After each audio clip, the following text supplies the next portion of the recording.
Alright, so 2023 Sisu is written and directed by Jomari Helander. The film follows an ex-soldier who discovers gold in the Lapland wilderness and tries to take the loot into the city while Nazi soldiers led by a brutal SS officer battle him. In the lead of the film, we have Jorma Tamila as Atami. I know I'm probably saying that name wrong, I'm sorry. We also have Axel Henny as Bruno, Jack Doolan as Wolf, and Mimosa Walamo as Aino. When it came to the marketing of the film, what can I say? It was effective. From those trailers alone, I thought I knew exactly what type of movie I would get. Along with that, the first reviews and first reactions seemed glowing, so my anticipation was at an all-time high. I was expecting it to be one of my favorites of the year. All that being said, did it live up to the hype? Did it live up to my expectations? No, obviously it did not. And I say obviously not because this film is bad, but sometimes when you set your expectations too high, you can end up a little disappointed. I was expecting this movie to lean a little heavier into the comedy, maybe even be a little more self-aware, but for the most part, this movie plays it straight. So even though you have some of the most absurd things you'll ever see on screen going down, they play it as though it's serious and dramatic. And that's a tone that might work for some people, but for me personally, it didn't really work in this one. Whereas something like John Wick, it works a little bit more in there for me, or even Nobody. And in mentioning stuff like Nobody and John Wick, yes, this movie does have a lot of similarities to John Wick. The character shares a lot of personality traits to John Wick, and similar to John Wick, they seem to both be invincible.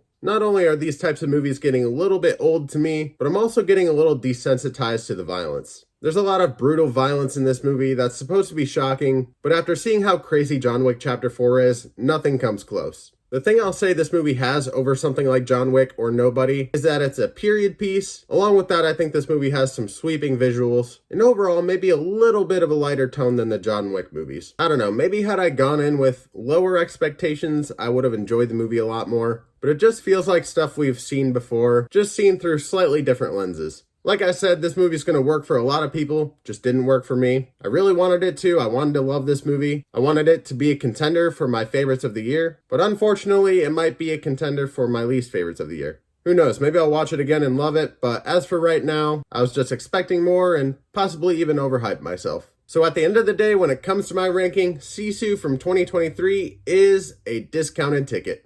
Have you seen 2023 Sisu? Tell me down in the comments below, what did you think? Did you love it? Did you hate it? Are you in the middle? Have you not seen it? Are you planning on watching it anytime soon? Why or why not? Really, any comments you have for me, I would love to hear from you. I respond to as much as I can. But do me a favor and leave a like on this video, subscribe, hit that notification bell so you never miss an upload, and I will see you in the next one.